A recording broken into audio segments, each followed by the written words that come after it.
29/12/2016 பகலில் ஆதுமா பொதுச் செயலாளராக சசிகலா தேர்ந்தெடுக்கப்படுகிறார். 29/12/2016 பகல்ல 10 மணியோ 12 மணியோ ஆதிமா பொதுச் செயலாளர் தேர்ந்தெடுக்கப்படுகிறாரு.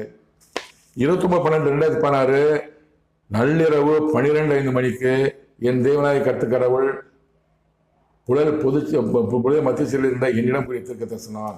ஸ்திரீயான அவளுக்கு கொடுத்தாச்சு, காலை கொடுத்தாச்சு, நைட் பேசுறாரு. கொடுக்கப்பட்டிருக்கிற பதவி அவளுக்கு நிரந்தரமானது.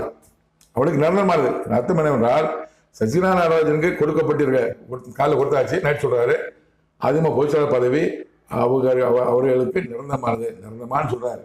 எவ்வளவு கடவுளுக்கு நம்ம மேல இறக்கம். அதிகமாக பொதுச்செயலாளர் பதவி கொடுத்து மரண நேரத்தை கொடுத்துருப்பாரு. நம்ம இருக்கும் இருந்தாலும் எல்லாரும் அவங்க கட்டுப்பட்டு நடப்பாங்க. அதிகாரம் உள்ளவங்க அவங்க தான். முதலமைச்சர் பணிச்சும் பட்டு நடப்பாரு, மற்ற எல்லா அமைச்சரும் கட்டுப்பட்டு நடப்பாங்க அப்படின்னு நினைச்சுதான் கடவுளை ரொம்ப ஆசீர்வாதமா அதிகம் பொதுச்செயலாளர் கொடுக்க சொன்னாரு. இல்லை மறந்து கொடுத்துருப்பாரு.